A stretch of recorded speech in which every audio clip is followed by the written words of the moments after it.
Trigger Muffins. Here's a Woman Crush Wednesdays with Sue Costello. We're waiting for Paula Bell to join. Waiting for a few more people to join.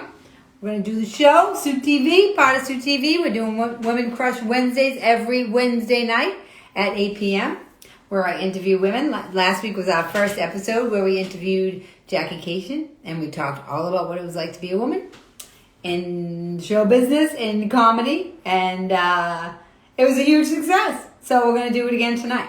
This is all part of Sue TV. You all know I'm building my own TV network, and I want to start off with Woman Crush Wednesdays, and then Mondays I'm going to do Man Crush Mondays, but the men have got enough attention. We're going to do the women first, and hopefully Elon Musk just tweeted that he wants to legalize comedy again. So the one thing I always noticed when I would do stand-up, like when I would do female shows, is that the women shows were always hilarious. If they had like just a female show where they thought they had to do it as like a token, it was always hilarious, and people were always shocked. They were like, "That was so hilarious." I'm like, "Yeah, because we're funny." Even though we have this whole weird thing that they say that women aren't funny. So we're waiting for Paula Bell to come on. There she is. Paula, you got asked to come on. I'm very excited about this because I started with Paula Bell. I mean, I think I met Paula in L.A. when I went out there for Costello, and she's just fucking hilarious. She's tough as nails. I haven't seen her in a while because of the pandemic, and so I'm looking forward. She's going to join right now. There we go. All right, you guys ready? The woman needs no introduction. She's hilarious. She's been doing stand-up forever. She's like a regular at the Laugh Factory, the Comedy Store. She's just, you can follow her at Real Paula Bell. She's the incomparable Paula Bell, everybody.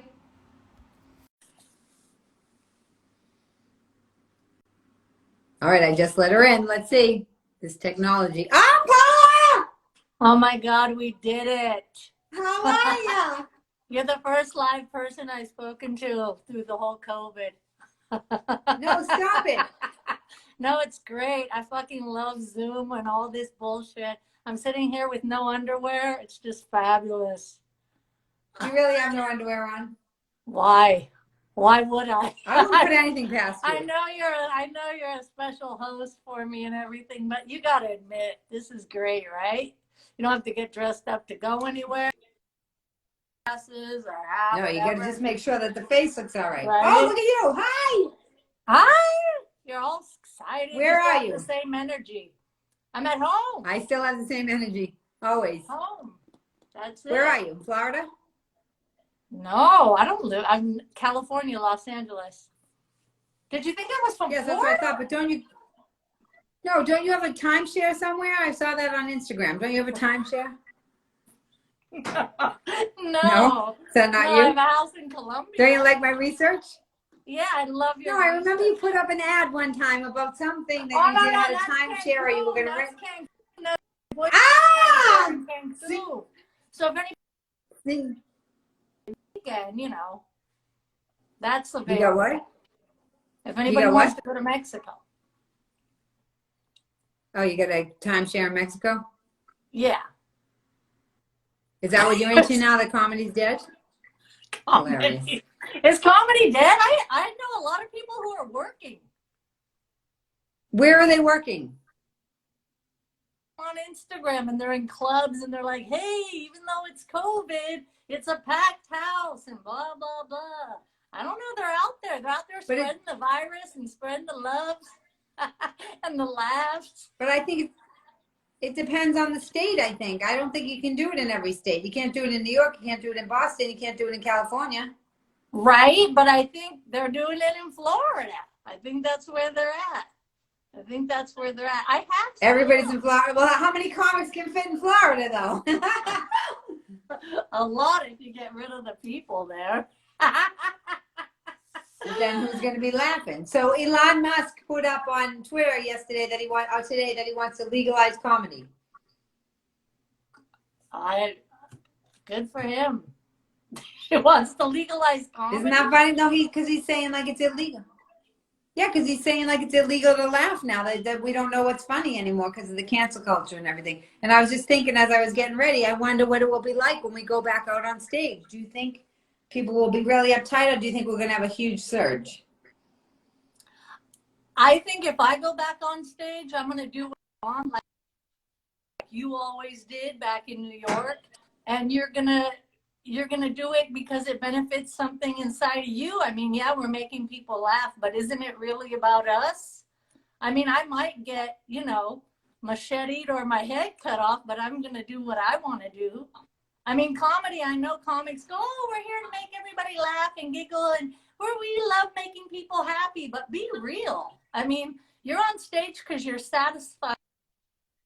And if you're afraid to do it because of cancer, the cancel culture or what's going on in the world, then please stay off stage. Don't go on stage. That's the last fucking place you should be. But if you have any kind of balls, then get back up there, because what is it, 15 minutes, 45 minutes? Try to dodge a bullet, say what you want to say, and get the fuck off. It's the only, the whole reason this world's like it right now is because the majority of people can't do that. They can't do what we do. And you know what I mean? They're all at home suffocating, lashing out in 7-Elevens, being racist or whatever the fuck they're doing. They're not expressing themselves. And I'm not going to give up expressing myself because of a bunch of fucking yahoos or people I don't necessarily like. When I go on stage, I don't know if this is true for other people, but I don't try to please that room of people. I'm really trying to please myself, which is why, you end up drinking a lot and staying alone. But you still get that 50. I'm sitting here thinking, like, I wonder how that works for her. I'm like, I wonder if that works. So, well, that makes sense, though, because any comic, because I'm more for the people. Like, I always want to, I'm more like, I hope everybody's happy. I hope that they're, because in my brain, I'm like, I wonder if the whole crowd will be changed. Not that I'll try to be like people pleasing, but how we deal with the energy that might have changed because of the culture is all I'm saying. And you're saying you don't even care, even if it's there. Well, but you gotta write jokes. You're not just up there spewing. I mean, the comics that have been around a long time, we actually write jokes and hope that somebody, the majority, is gonna get it as a joke. But I can't sit there and count heads and where are they from and oh shit, this is gonna hurt somebody's feelings. You would never be able to go on stage. It has to go back to that. It has to go back to writing good material. Otherwise, I mean, just watch Instagram or any of these, any of these feeds where people are punching each other in the face and doing all. They don't have written jokes. Therein lies the difference. Our job and somebody else. You know what I mean? Because we do have writing ability where we can say certain things if it has a punchline. Now, if people don't want punchlines anymore, then they can punch each other out in the fucking 7-Eleven. I don't care, but if I'm on stage, it's going to be a punchline and it's going to be what I want it to be because I wrote it. It's not going to be what I think people need to hear or want to hear. And I know there's a lot of nice, friendly comics who don't touch on stuff and they talk about their own lives and they make me fucking laugh. I mean, they're hysterical, but I can't be that. I have to be in somebody's jugular and I have to hope that I wrote a joke, that pulled something out of them. A lot of people don't like it, which is why, Don't like what? Don't like to be hit in the jugular with a punchline, or they don't want to have to think. They don't want to, you know what I mean? They just want an easy laugh, and that's all good. That's all good. It works. That's what I like when I watch comedy. I like the easy laugh or the clown or the jugular, the juggler or whatever. But for what I'm delivering, I can't throw swords and swallow fire. So I can't entertain people like that. So it has to be a punchline, you know what I mean? And I'm not gonna adjust it because people might get their feelings hurt or it's not appropriate. Still has to be what I want to put out there because it's mine, just like it's yours. You know what I mean? Okay. Just like Sue okay, TV. So I started this show because I want TV because I'm not friendly and nice. No. You know? Right. You'll have to just be a guest. We'll have you on as a guest because you don't have to be friendly and nice if you're a guest. Yeah, I am. But I started this show. I'm saying, You what? Say that again? I am friendly and nice, but that's not been my comedy. What I mean, comedy, it's not been you know, hi, guess what? Oh, I just got divorced and I have 2 kids and blah, blah. You know what I mean? It's just not about that. It never has been. Right. So that's why I started this show, because I wanted to have women on here to talk about what it's like, to give a forum for women to be able to talk about what it's like for them. And so as you're Right. talking, you're saying you don't want to please anybody. That's very much a Louis C.K. way of doing things. He doesn't like to see the crowd. He goes on stage for his own jokes and doesn't care what people think. So do you think, because you're a woman, so you said it doesn't work all the time, do you think that because you're a woman doing that, because women are supposedly expected to be a little bit more pleasant, a little bit more people pleasing, a little less harsh, do you think that that's affected your career? I affected my career because I don't think my jokes have gotten me around the world and on, you know, a lot of television shows. I think my own personal shit inside my head affected my career, or still affects it. But I don't think it's the comedy. When I say, like, you know, some people don't dig it, you know, I mean, we've all had those nights at the Boston Comedy Club in New York, and you got all the, you know, the bridge and tunnel people in there, and they're, you know, stabbing you in the neck practically. I mean, you on and off stage. That's how it was. I mean, that's how you build your, you know, who you are, I think, and what you want to deliver. No, I don't really want to care a lot about the audience. It's not that I don't want, of course I'm there to, you know, get a response, but it has to be how I want it to come from them. You know what I mean? And what would you describe your point of view as? What would you describe your point of view if you had to put words to it? I know people hate to do this, but if you had to put words to it, what would you describe? Why do you do comedy? What's your point? What's your point of view? Well, you know, I think I look at everything with a really hard eye. I'm really critical. I don't necessarily, including a lot of myself. And if I can put that out there in a funny way, it saves me a lot of money in counseling. I've tried everything. It saves me, you know, it's it's a release. It's a release. Some people are addicted to sex. Some people smoke, drink, do whatever. I mean, I like to do it all, you know, but I definitely like the stage the best. It's where I feel the most comfortable. A lot of people go, how could you do that? You get up there and say shit, and could you not? How could you not? You're just sitting at home talking to the TV. We all do that, but that doesn't, you know what I mean? It doesn't give me, it doesn't fulfill something inside of me. There was a counselor once. What is it? Can you put words to it? Can you put words to it? I want to see if you can put words to what's fulfilling inside of you, because that's very interesting to say that you feel the most comfortable on stage. That's very interesting. And I understand what you're saying about the therapy. It's therapeutic for you. Is it therapeutic because you're being seen, or because you're expressing yourself without anybody telling you not to? No, it has nothing to do with being seen. I've been told, oh, you love to be the center of attention, all that bullshit. That's bullshit. I did have someone sum it up, and, you know, she was a counselor, and she said, you're in the perfect job for you because you like talking at people, not to them. And I said, ding, that fits. I'm done with this fucking counseling section. I mean, you know, it does stem from how you were brought up, who you are. All my comedy stems from, and it's only in realizing it later, because of course when you're going through it, you're just digging the nights, you're out there every fucking night, you're hustling, you're traveling, you're loving it. But you got to get to why, and I think that I'm starting to get to why, and why this I don't want to call it a need, because I need a lot of things, but it fulfilled this this cavity, this space, you know, that was just empty, just like a void. You know what I mean? Some people get married a million fucking times, or they do shit over and over because they're trying to fill that. But I know that stage definitely does that for me. Even if it's, I mean, it could be a 6-minute set. I'll get off and I'll say, oh, you know, I purged that. That, you know, that did something for me. And it does come from of who you are and who you were, you know, brought up as, and I mean, people don't want right. to But look at it. you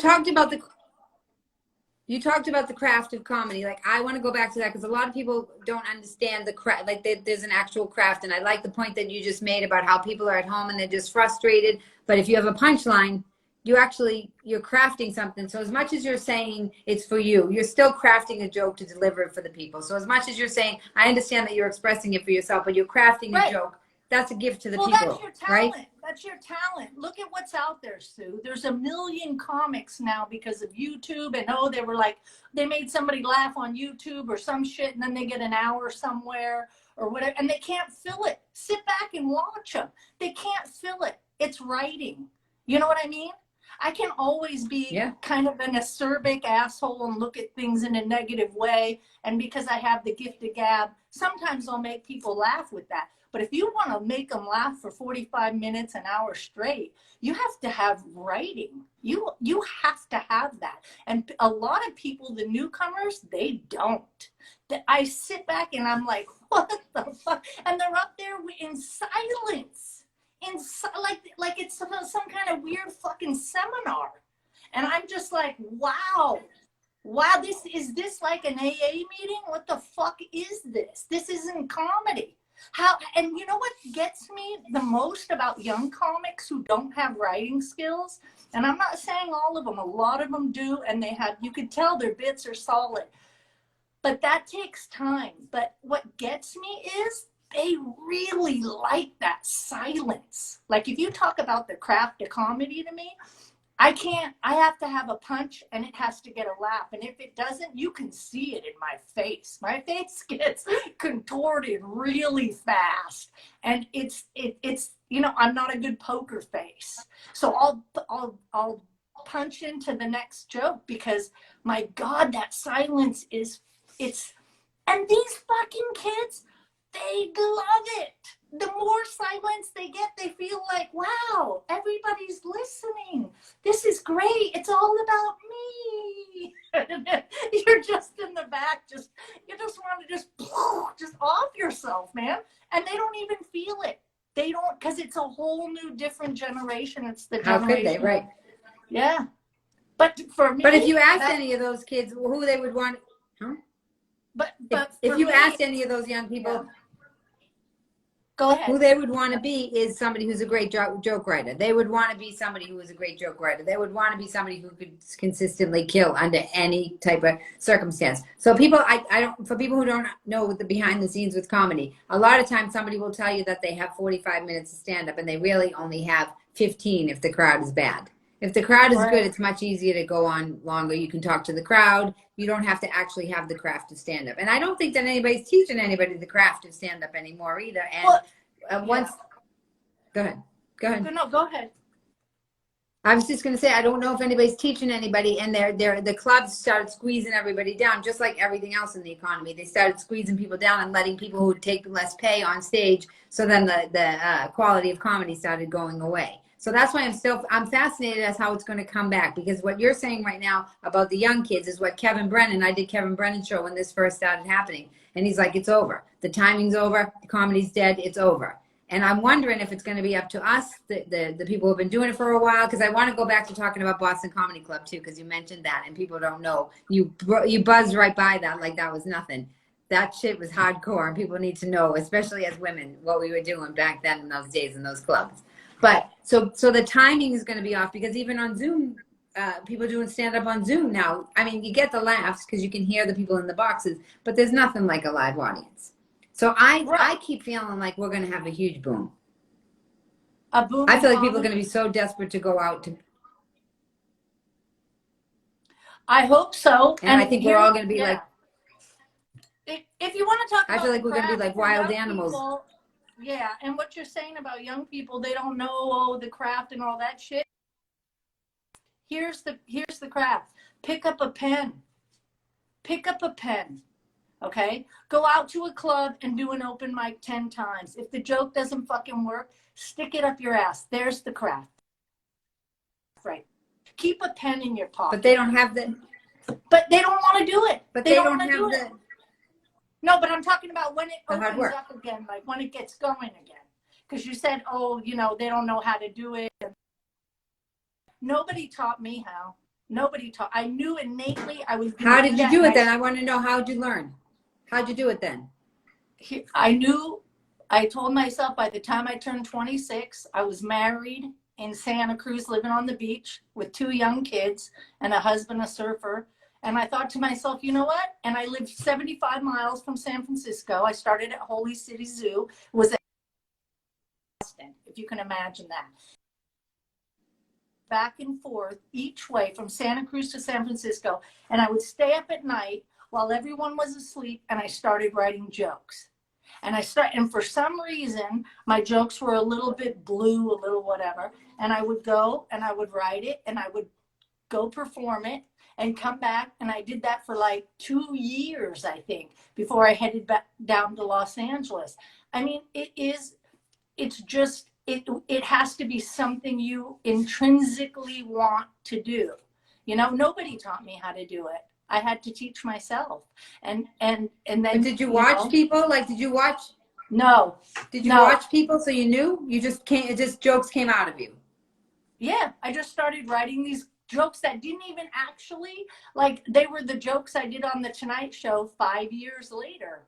And they didn't even really apply to me. Like, oh, I was dating a guy who just got out of prison. I remember some of them, and I was thinking, because to me, I fucking love the idea of guys in prison. That was a thing for me, you know what I mean? I didn't have it, but I always thought, wow, if I dated a motherfucker in prison, you know what I mean? And here I was, this little, you know, freaking podunk housewife on the beach with her life set. I could have just stayed there. And then I thought, no, I'm gonna start, you know, writing this out. And the minute I went on stage, that voice came out and was just waiting. And I knew that was truly me, not me on the beach, you know, with a husband and kids. It just wasn't. It took me 4 hours of driving a night for 5 minutes of stand-up for 2 years before I even got, you know, accepted at the Comedy Store. By the time I met you guys and we worked at the Boston, you're talking, I was already another 5 years, so 7 years before I hit New York. When I hit New York, you guys were all headlining.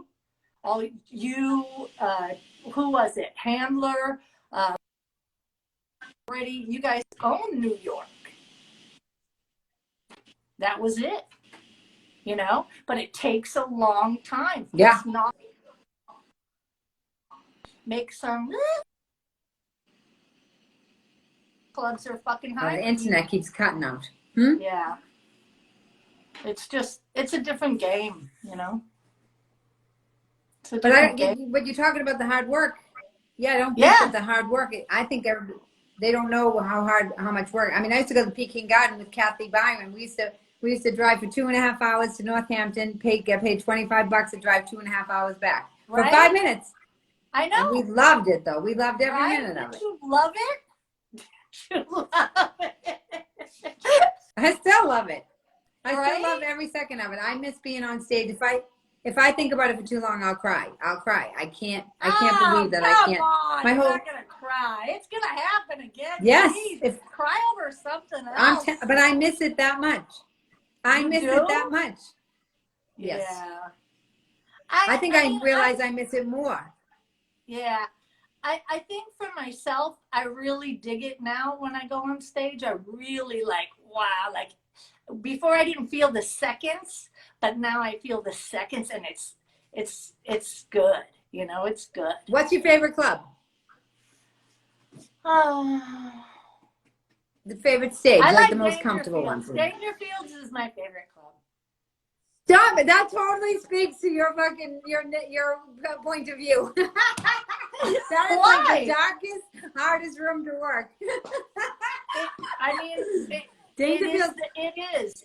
That whole vibe in there. Like I went there. When was it? Right before the COVID and all that. I think last year, and I just love it. It's almost like you're in somebody's private closet. The room is so intimate, but it's big, and good feeling in there. I That's like it. hilarious because I have the complete opposite feeling about that room. Like they Why? closed, you know. Why? You think it's possessed? Dangerfield's been out of business. It's sad. It's sad. Say Why it did again. you have I know. why do you The have Austin Comedy. why do you have the bad feeling about it, or whatever you had? Why do you have the opposite feeling? It always felt really dark to me. It always felt very dark to me, and it was a hard room for me to work. I didn't like. It was really hard for me to, because the crowd was always in the dark and they were in the back, and I always like to see the crowd. So you had to pull them a lot. You had to like really work, and it was a dark energy. And so for my energy, they were like the room sets its tone, so they were ready for darkness, and I was like, hey, and they were like, oh, we're not trying to see you. I know, but I do like darkness. I do like it. I do like it. It fits. Yeah. You're What about right. Long Beach? What about Laugh Factory Long Beach? Ah, come on. That's like performing in a casino without slot machines. That place is massive. It's too big. It's too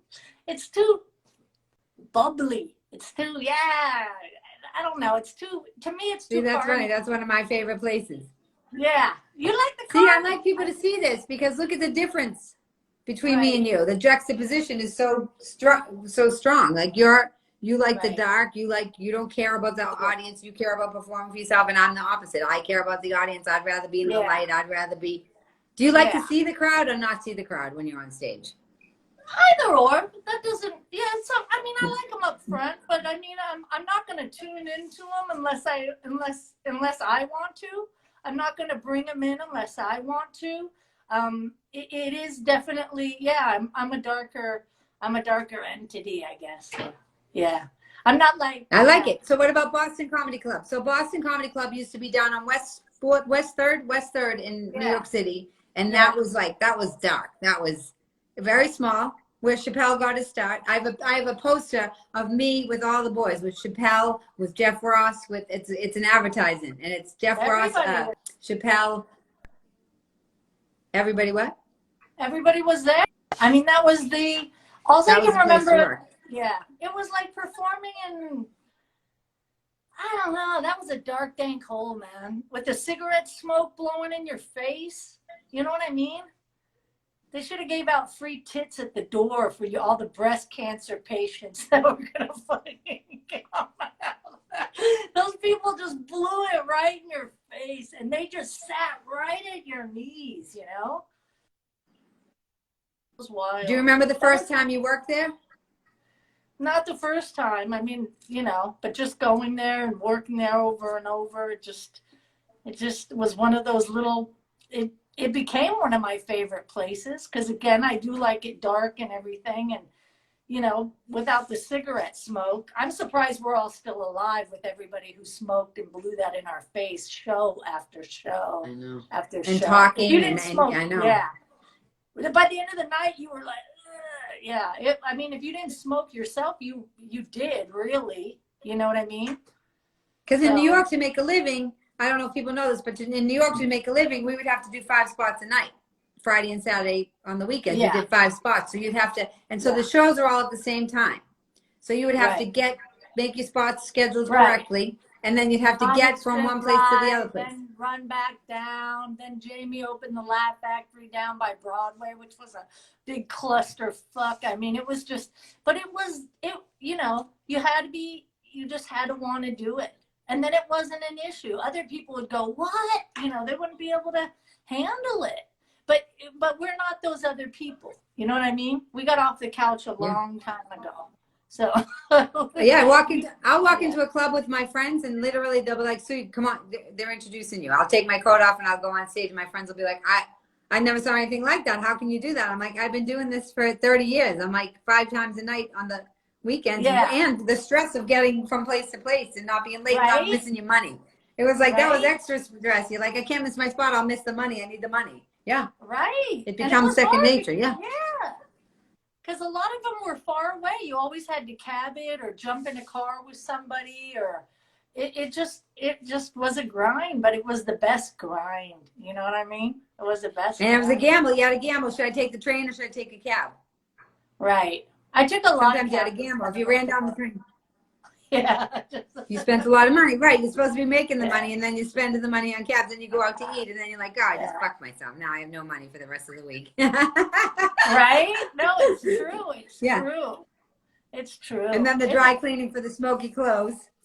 Everything. Everything. But it was good. I mean, it was But good. I hope people.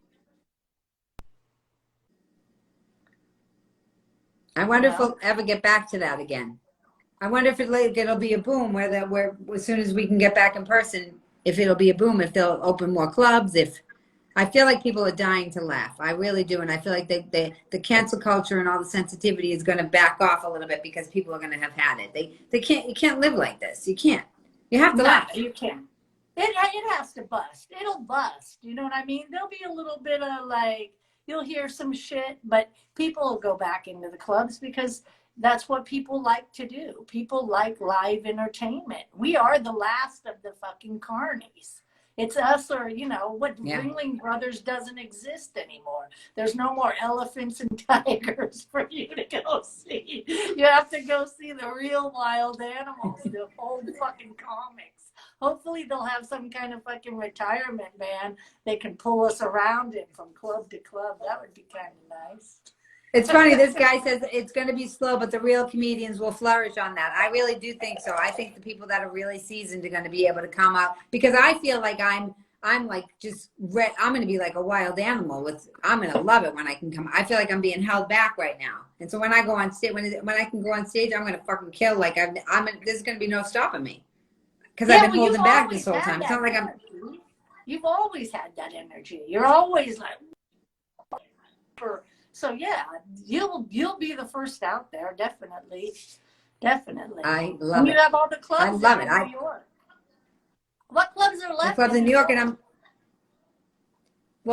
Dangerfield's closed. They're trying to stay. The Eastfields was trying to stay alive, but now I think they passed the theater, the thing where they're going to give them some money so they can survive. But I don't know how they're going to keep surviving if they can't have people go in there. I don't understand. Pouring good money over bad money. I don't know how they're going to continue if the government doesn't let people go out or if they don't handle this passing out the vaccines or whatever's going to happen. However, we have a dereliction of duty going on everywhere. We need somebody to be a leader and take care of whatever it is. Like you said, they don't have the balls to do what we do. The government doesn't have the balls to do what we do. Yeah. If a comedian was the president, it would get done. Yeah. Don't you think? It would get done, but there'd be a lot of something would get done. No, I'm just okay, did you just reveal something about yourself? Not me. I only kissed Paul's like, was that my outside voice? Never. Was that my outside voice? Now, you're joking about that, but I do want to know your opinion about the Me Too movement and about all the stuff that went on with all the guy comics and everything. Do you have any opinion on that, or do you not care? Could you care? Of course I do. I say, when me, motherfuckers. I've been out there single and alone all this fucking time. Nobody ever fucking touched me. Not once. When me. They would never touch you. That's my movement. Not me too. When me. That's Paula Bell's movement. When me, motherfuckers. When is they somebody would never, come Paula, up and just sleight of hand, rub a breast or an ass, or just, make Granny fucking feel a little bit wanted and desired. That's bullshit. I lived in that fucking gay enclave of West Hollywood for 20 fucking years. I couldn't get a smile out of a fucking guy. And these, you know what? I'm over it. And you got to be a certain age to be over that shit too. You go down to another country, go to South America, man. If a man looks at you, fuck yeah, do it. Touch it. Do something. Don't fucking leave me here stranded. I'm still a female. I want some kind of attention. I don't give a fuck what kind of fuck I'm going to get, or people, me too. Everybody, you know what? Stop it. Enjoy a little rape once in a while, okay? Because you're going to get to be my age. Paula! Or have grandkids, and you're going to be lonely as fuck. So just stop it and enjoy it. And that's the message from Grandma. Well, maybe they can pull it back a little bit. Maybe we could all pull it back a little bit. We're getting a little overwhelmed. But and what about all the guys? Huh?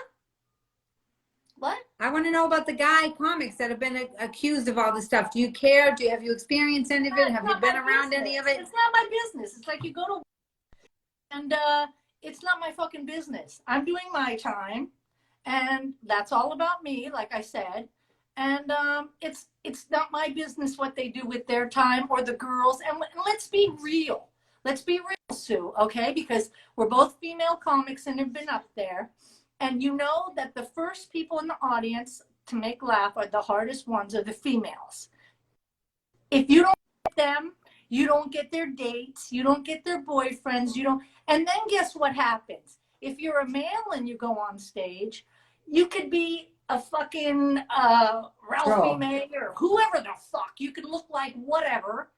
And you're going to have a gaggle of fucking girls, okay, on you that you would never have fucking got before because women want to be associated with that fucking funny. If they can't do it themselves, the first thing they're going to do is want to be associated with that fucking funny. One of the last shows I did was the Dirty Show up in Montreal with Ralphie May, Brad Williams, and who? Oh, Thomas Dale, fucking hilarious. And every night, I'm in the back of the green room, and Ralphie May's getting sucked on by some fucking chick, and Brad Williams is sitting, and I was beside myself because I'm like, you know what? These are what the fuck is wrong with me? These motherfuckers are getting all this action. Ralphie May passed away, but describe to people what Ralphie May looked like. Paula, people describe to people who don't know who 600 pounds. 600 pounds. Easy. Okay, 600 pounds. And he's got groupies on him. And Brad Williams is sitting there. And both of these motherfuckers know me. And they know I'm not going to hold back. You know, R.I.P. Ralphie May. He's already in the... Brad Williams is sitting there. And he's... you can't say for person now, right? But we said midget, and he's sitting there, and his fucking legs don't touch the end of the couch, and he's got a fucking broad on him, sucking face, and I'm in the green room in the back every night, and I'm thinking to myself, what the fuck? And that'll tell you what women are. Women will fucking do anything to get in that fucking limelight. So I don't want to talk about other male comics who have had their little dalliances and get into trouble with this or that. And I'm not saying that they shouldn't be held accountable for whatever the fuck they do. But you know what? They got women throwing themselves at them. Every fucking, look at Cosby, okay? Look at these. This is, once you're on stage, and it's not the same for women. You can't tell me it is. Because I'd have fucking guys all over the fucking place. It's not the same. But women, the creatures that they are, will want to be part of that any way they can. And I made a dick-sucking joke or whatever, but they will do that to get a laugh, to get a joke, to get near it, to get near that fucking stage and that limelight, if they can't do it themselves. So I don't want to fucking hear about guys and what they did and who, the trouble, and I don't give a fuck. That's the environment they're in, and look at the women. The women are doing it. I think that's a good point of view but I think your point of view is a lot of men would stand with you with that point of view. They would agree with you because it can't be all black and white. It can't be all just take one person down and it's all over. We need to have a conversation about it. We need to be real. With me. What I wanted them to do years ago was lay down with me, and those fuckers wouldn't. So fuck them down. Who, the guys? They wouldn't go. I thought you had a husband or something now. Huh? Don't you have a husband or something now? Yeah, I have a Colombian husband, which they're kind of like husbands, but kind of not. You know what I mean? More like, hey, we're around sometimes we're not. No, yeah, I have a boyfriend. But I'm talking about when you're in the circuit, when you're doing stand-up, when we were younger. That's how it is with those chicks. Those fucking chicks will do anything, and it doesn't matter what the comic looks like. If anything, the male comics should really stop flattering themselves and thinking they're these like hot commodities. Really, it's just women being intrinsically sick to get near that limelight. That's the fucking truth. You know that's the truth. Laying it down. You know that's the fucking truth. I know. I hear you. Look, I've always said that. I've been like, these guys are like, they could be like a 4. Yeah. Oh, a 4? Try a 2.5. Name me some really good looking ones. And you know what? People go, what? They were there. They're fucking there. They're fucking groupies. Those chicks for I know, and they don't a talk. reason? Huh? They don't talk about that. Nobody talks about that. Nobody's writing articles about that. About the about writing articles about how the women, what goes on behind the scenes, and how the women, why the women do that, and why the men don't do it with women. They get intimidated by us on stage. It's not the same thing for us. No, the guys aren't like, oh, I want to hang around with women. Well, talk to me, because when I had to work founder and a fucking little person on a couch watching a Mac every fucking night, that shit'll make you fucking want to. I missed what you said. Watching a what? Huh? It'll make you want to blow. Well, I missed what you said. I don't know what the fuck I said. What did I say? You said something about somebody sitting on a couch and they had to do something every night. Brad Williams on a couch and fucking Ralphie May and they're fucking macking. And it's just like night after night, different groupies, and it's like, come on, man. Come on. I mean, that's when my pussy was still wet. Okay? Because why? I missed why. But I'm saying why? It all went to waste. It all went to waste, Sue, because they're males and the women in the audience want that fucking limelight. They want to be near that. They don't care what the comic looks like, who he is, what's he about. Let me jump on that train.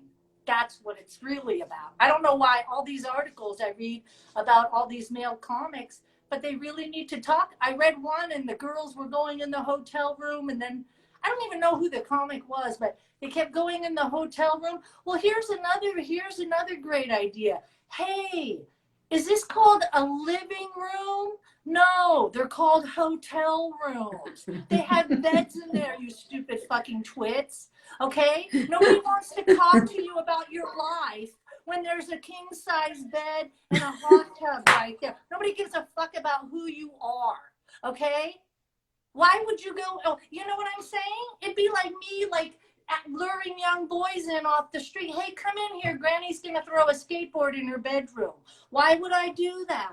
You know what I'm saying? Because there's a bed in there. You know, it's ridiculous. I don't get it. I don't. But they would tell you that you're victim shaming. They would say that you're victim. Are you victim shaming? They would come at you and say you're victim shaming. Again, I don't care about they. Again, I don't care about that. Good. I'm going to say the truth as it relates to me. I'm the one who's done the 25 years plus in the fucking comedy clubs with these guys. I know what the fuck it is, and that's what it is. You can't change what I've seen and what I know. I'm not victim shaming. You victim. Where? Oh, my daughter went. Really? Wow, a hotel room with a bed and a hot tub and I mean, come on! I have 2 fucking daughters. They want a hotel room? What the fuck do you think goes on in there? Avon meeting? Get the fuck out of here. It's for fucking. Those aren't places to fuck. I mean, back in my day, we took the car. Okay? Then we can victim shame because you're like, well, I didn't know it was the car. I didn't know that was going to happen. They'd be like, you should have known. You know what happens in the car. I didn't know. I didn't know I was supposed to be driving it. But come on, really? Stop it with the bullshit. Stop it. Stop it. So what do you think the bullshit is? What do you think it is then? Because I think a lot of people agree with you and they're afraid to say what you're saying. So what do you think the bullshit is? Why are they doing this? Why do you think this is going on? Well, limelight? I think it just comes down to that natural. It's all what? It could speak to what your theory is about the girls go with the guys because the limelight. this could be a limelight thing too. If that's what a Yeah, lot of but people call say, it they say what they're it telling the is. stories to get in Call the it what limelight. it is. Call it all what it is. And young girls out there, or Me Too's and all that bullshit, nobody wants to talk to you in a hotel room about your life. And it's all about sex. It's that male instinct, and even female. Look at the fucking, what's her name with the, who's the guy who died? She was his Who's the pimp. guy that what? Epstein. And look at women. Look what women Yeah. will do. Women will pimp out for a man. You know what I'm saying? Stop trusting fucking women too. That's bullshit. Stop trusting fucking everybody, and know that everything has an undercurrent or underlying with males. It's all about sex, except when it comes to me, and I've been fucking left out, and that's why I'm going to call it the Why Not Me movement. Paula Bell's pissed. I was dipped for 25. I should have shut my mouth. No, Paul, they were never going to do. I mean, let's have a serious conversation about that. They were never going to do it to you because you would just fucking call it out. They would never do it to you. There's a certain personnel, huh? That's absolutely. I have no doubt whatsoever. Probably. I mean, but call it what it is. It is. You would just tell them. I've said that about. Sorry, go ahead. I've said that even about Louis. If Louis pulled his dick out in front of me, I'd be like, Louis, put your dick away. I'm trying to work. It wouldn't even. I'd be like, put Another it away. one. I worked with him. I did a pilot with him. Nothing. Never saw the red freckled dick. Never saw it. It's because he knows you would just say, Louis, put your dick away. He would. He wouldn't. I think they do. The I know that you're saying that the women went in the hotel. I know, but I know that you're saying that the women went in the hotel room. But there is this idea that there's a certain they're predators on certain women. There is that. There is vulnerability there because I mean you and I don't have that vulnerability. They know it before we even walk in the room. Okay, but that's the animal kingdom. There's going to be vulnerability all the time because some people are fucking. You know what? Look, you can't protect everybody or school everybody, and what these guys did is none of my fucking business. Nor is it any of my business if the girls made a bad choice or got lured in or whatever. It's not for me to fucking say, I'm lucky I didn't end up being a massive predator myself in the comedy clubs. I probably could have been. Paula, if I ever saw you doing that, I would fall over laughing. I would heckle you. If you were being a predator. I know. Who would you go after? Wouldn't it have at least have been a little bit fun? Come on, Larry. I need to know. You had a fantasy about the guys in prison. I need to know which comic you would have been a predator. I need to hear it. You need to cough it up. I want the confession right now. Not comics. Right I'm talking about not comics, but I'm talking about like seriously. It's just the opposite of the male-female thing. And you know what? I mean, the whole entertainment industry, that's all, I mean, it all came down with everybody getting fucking fired and blasted and put on blast. And you know what? They got away with a lot of shit because they're in power. They're in power. Well, guess what? Female comedy club owners do that shit too. And you can't tell me. I've heard many a lot of stories. I've been around the comedy store many years. I found some female comedy bookers or owners who would book the guys because they were having sex with them. Definitely. Of course, it's the same shit. Same shit. So at least they got over, because the underlying thing with people, not even in comedy, not even in entertainment, go work at the fucking office at H&R Block. Some motherfuckers in the back in his fucking Bendenese pants or whatever Wrangler pants and a tweed jacket, beating off to the girl who's answering the phone, okay? I mean, that's how it's been, and it's unfortunate, but that's how it is. People get hired because of sex. People get fired because they didn't want the sex. It's all male, female stuff.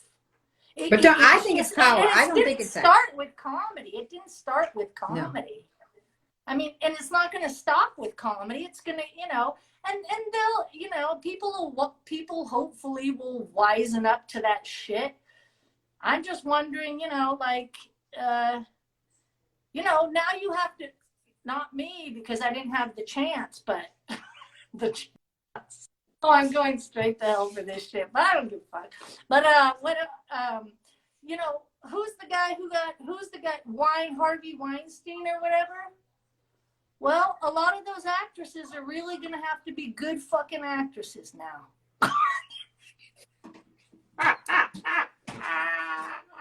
Paula, I think you're saying what a lot of people are saying. So on Sue TV, we get all the angles. I think you're saying. Real. Let's talk. I'm talking as a 54-year-old fucking woman who's saying, you know what? Stop it.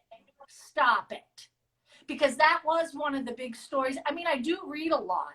I try not to watch this shit on TV because I really want to know the facts and how it played out and, and how to make my jokes. How am I going to really hit on this and think smart where people can't not laugh because they're bullshitting themselves. I don't want to bullshit you in a joke. If I'm going to go after your throat and punch you in the throat, I really want, because that's what jokes are, right? They're truths. You want to be informed. Yeah. Right? You want to be factual. I get it. You want to be committing to what you're doing purposely. I get it. Right. Yeah. So you know what? You wonder like, wow, I mean, and the sickness of the guys was that they got away with it over and over. And then it just, it all, eventually blows up in their face. But you just wonder. It did blow up in their face. But it also festered. It definitely festered, and girls weren't supposed to say anything. So there's a little bit of that, too. There's a little bit of you couldn't say it to anybody because nobody would believe you, first of all.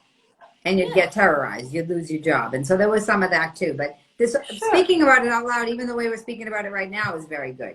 I think it's important for us to just start getting it because to find the truth. We're going to get to somewhere in the middle of all of this is the truth. Somewhere in between what you're saying and the. But right? I just think I think it's that age-old shit that's been happening forever, and it's all about sex, and that's the underlying current. That's what it is. I think it's about power. I think sex is just a tactic. Could be about power. I think it has a lot to do with power, but power isn't really that great without a lot of pleasure. So. But some people get pleasure from humiliation. Yeah, I should have worked in one of those clubs, but I couldn't wear the heels. It's about both. So the guy's saying it's about both. It's about power and about sex. I still think it's only about power. I do. I think it's only about power. I think it's a tactic. They go hand in hand. But so does what? So does power and intimidation. So does financial abuse. It's all about power. That's not about sex either. That's about power too. There's humiliation, there's degradation. They like to degrade women. There's a lot of that goes on. And I'm sure it works the other way too, but we're talking about women right now. So, yeah, it does. But you know what? For women, I think it comes down to what are you going to let yourself do? Like I make jokes about not being harassed or not being touched or, whatever. Even what are you gonna let yourself in any facet of life? How are you going to let yourself be used? Because you are a woman and you will be used one way or another. So what's the extent of that? How are you? If you allow it, right? How are you going to handle it? And how much are you going to allow, if any? And that's what people should be teaching the women, that is until, you have some kind of major enlightenment happen in the world with men and women. Women should know that you will be used in some way. How are you going to do that? How are you going to alleviate that? How are you going to minimize it? How are you going to escape it? And make your choices and fucking stick with them, because they are out there. Men are out there. They're fucking everywhere. And to see, that's why I'm doing this show, because our conversation right now, people can watch and take into, they'll learn, like when Paula sits in the hotel room, like it sounds simple, but it will go in their head. They'll be like, oh, if I go in the hotel room and the actresses and who's doing what and who's being used, just this conversation is going to bring it up with no judgment on it. Like this whole like drama that everybody's doing is making, I feel like half the time. It is drama. It is drama because like the Weinstein thing, you're talking about actresses. I mean, think about us. We are comics. We work night after night after night. Actors don't. Actors will do theater or a little here or there to get that stage time. So how fucking hungry are you? You know what I'm saying? How thirsty are you that you're going to go in with some big fat slob into a fucking hotel room? I'm not that fucking thirsty. You know? But people are. People want and I understand that, and there is some truth to that, but there was also his women brought the women in there, so there was a safety, there was a lot of that. Again, that's what I was saying about the Epstein broad. The women are actually more evil than the men when it comes to supplying sex. And then we'd have to talk about the psychology. Evil. What's the psychology behind that? Why? These male comics need to start realizing that women are that fucking evil. You know, you're not going to get you might get like, oh, somebody complains and cries, but you might get some sadistic bitch who's waiting for you in that room. You know what I mean? Right. Well, to speak to the idea, this thing with the women. So the women helping the men hurt the women. So what happened after the Me Too movement? This is something that a lot of people don't know that I've experienced. What happened after the Me Too movement was they set up this rule where the man couldn't be in the room with the woman by herself. So they brought another woman in the room. So you had to have two women and a man in the room. If I had a meeting with a man, an attorney, this happened to me while I was going through all my CPS stuff. Okay. Yeah, I had no idea. They couldn't just have a man in the room. The woman had to come in the room. But now what they're doing, so now they're pitting women against each other because it's false, because they're not real. The men should just stop hurting women is what they should be doing. But what went on was they took a woman who was of equal value as the man, like so these lawyers are at the same level. They made a woman leave her job, come in and be like a watchdog for the other woman.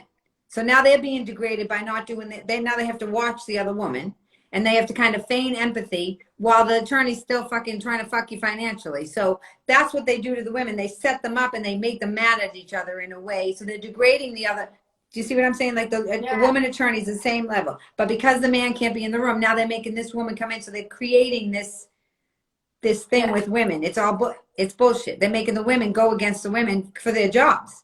So that's the kind of stuff that I want to. Look at some doctors. We're doing that, right? If you're a male doctor, you have to have a nurse come into the room. Well, some of the nurses were in on that shit too. So when you hear these horror stories, yes, you know what I'm saying? Some of it was because it was set up that way. Yes. Yeah. But I'm just trying to talk about the power dynamic. Right? Here's my advice. If you have any kind of meeting with any man, just fucking Zoom it. Don't go in person. Just Zoom that shit. If you can't Zoom it, it's not fucking working. Okay? Paula just saved the whole Me Too movement. There you go. That's it. We're all set. I saved it. So I thought me and COVID. They can't. Isn't that interesting though? Isn't it interesting? But Paula, isn't it interesting that we just went through this big women's movement about men grabbing women, raping women, touching women, and everything, and all of a sudden the pandemic happened and you can't touch anybody? Like I find that fascinating. Like a reset in a way, like what you're saying, like maybe that is the move. Like how simple is that? That cuts out all the drama. Yeah, but think about but think about how crazy it might be once this shit ends.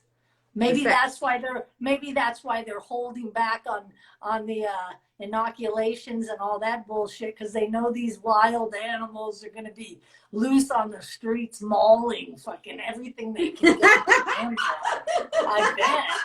Maybe that's why they're withholding the vaccine. You know? I bet. I know you're joking, but some of the stuff this is why we're comics, because there's so much truth and jest. It's like there's some real talk there, like that. And that's what needs to be said. We need to let people have, that's why I'm doing the show, let people have a little bit of room to say what they believe, so that the people watching, because everybody doesn't believe the same thing, and somewhere in the middle is the truth. Somewhere in between what I believe and what you believe is the truth in what we're discussing. You might not find it in my lifetime. You might not find it in my lifetime, but I'm still gonna have my bar humor, my bullshit, say what I want. And I think that's important. And I think it's important that you are doing a show like this to let people say what they want, agree, disagree. And it's all going to just go on. That's what happens in life. It just keeps going on. And somebody somewhere will go, oh, I'm glad that fucking bitch finally shut her mouth. But to me, you know, if I could, I'd just keep going on because I do have my opinions. And if I can write a funny joke and perform it, then I'm satisfied. You know what I mean? It brings us back to the craft again. So everything that we were talking about here, he said, she said, power dynamic, all this stuff is all bullshit. And it brings us back to the beginning of the conversation with the structure and the craft. And you said it. You said if people were at home, if they had a punchline, right? It's not just being funny. It's an actual thought out, brilliant way to expose something in a very funny way. It's a way to, you are ingratiating people, whether you say you're not, I know you go up there for yourself, but you are including people. Right. They're feeling connected to you, or they don't like you. You're always going to have people like talent. Yeah, my writing is my talent. My timing is my talent, you know, and I'm not trying to please everybody, but I am going to focus on my talent because that's what I honed, that's what I worked on, and that's what I own. And that makes me Paula Bell and you, Sue Costello. That's it. And okay, that's so it. a lot of the things that you just talked about in terms of stand-up, because I always think you could apply stand-up to anything. You can apply stand-up to working out. You can apply stand-up to your life.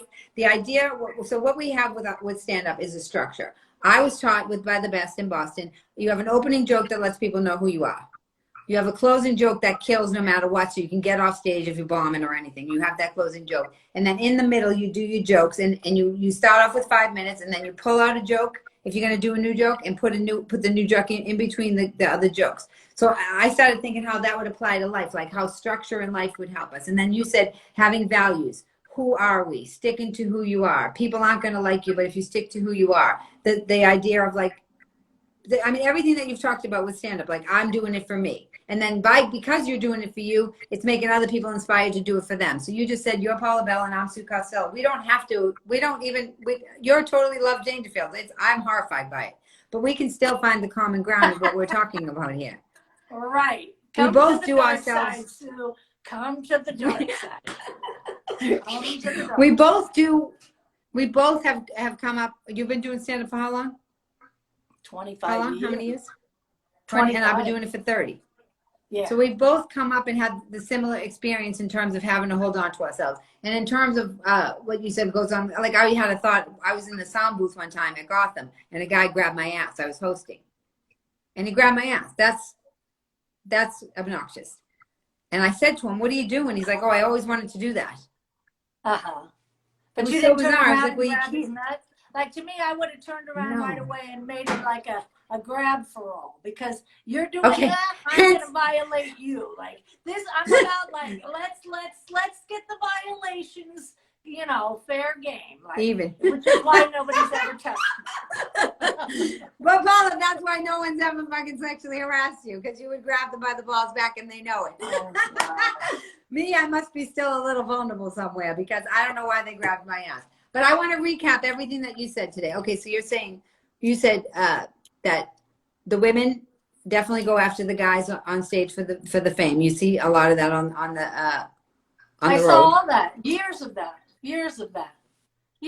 As much like I said, yeah, women are the hardest to make laugh, and then except if you're a male comic, you go on and they're just fascinated. Look at all the carnies in life. Look at the Tony Robbins and all these fucking people. You think they get? Look at the Trump. You think they get to where they're at because by luck, by happenstance, they know how to do the carny shit. And people are fascinated by that. They are fascinated by being in the limelight, where you and I will say, oh, we need a joke, we need structure, we're going to deliver it, we're going to, we're going to feel this. They go, wow, this is fucking amazing. Wow, he's on stage with a light on him. And then I see him on TV or in a commercial. Oh my God, I gotta blow this guy. They're just dying for that.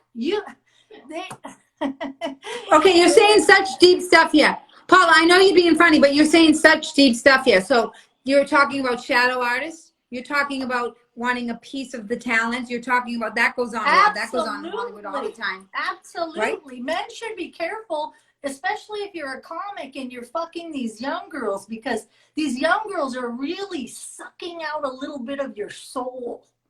And you wait a minute, what's Red Bar Radio? Were they talking about me or were they talking about Paula? He goes, do you know about Red Bar Radio? They were talking about you. I hope they spell my name right. Radio. Some guy's Is asking. Let's see what he says.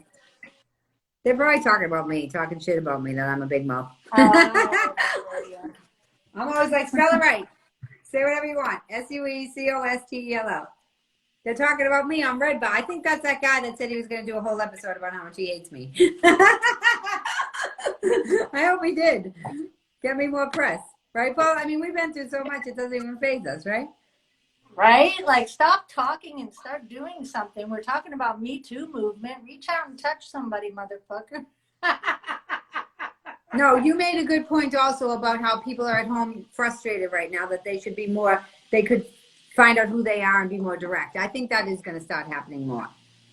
Stop being phony, all this phoniness, all this.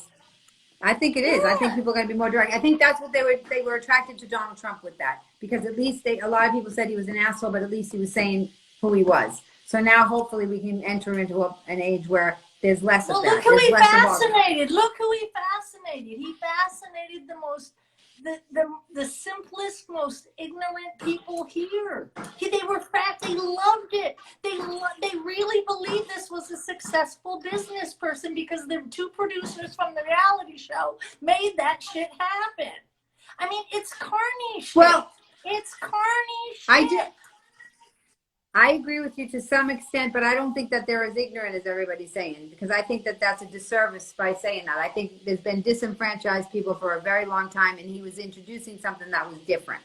That's what I think. I think he was introducing something that was different, and so knowing full, at least he was being honest. Up and get you a job in a new coal mine? Get the fuck out of here. My grandfather died in a coal mine in Pennsylvania. Was that the big hope for the fucking Trump movement, to get your ass in a new coal mine? Ooh, all right. Sign me up. Listen to my theory on this. Get the fuck out of here. When is a coal mine like some kind of fucking hope? It's just exactly. They make you eat a shit sandwich. My friend Patricia always says that on my show. She's like, they keep feeding us a shit sandwich and telling us it's delicious. So see, you're saying the same thing I'm saying. The disenfranchisement. They're baiting and switching. It's the whole way our whole economy has gone. This is gonna look at Joe Rogan. Joe Rogan built a whole man base, Reddit, all that stuff that goes on with the men on Reddit and the way they talk about women and everything. And he said he was freedom of speech. He said that's what he built his whole thing on, right? What does he do? Sells out to Spotify for $100 million. They start editing everything, and then he's not anything when he sold them on. That's the same thing that went on with Trump. So what I'm seeing happening right now is this male energy is going to start falling. Huh? I haven't heard anything about it. I know Joe Rogan, but from like years ago at the store. So I don't really, he just got $100 million deal on Spotify.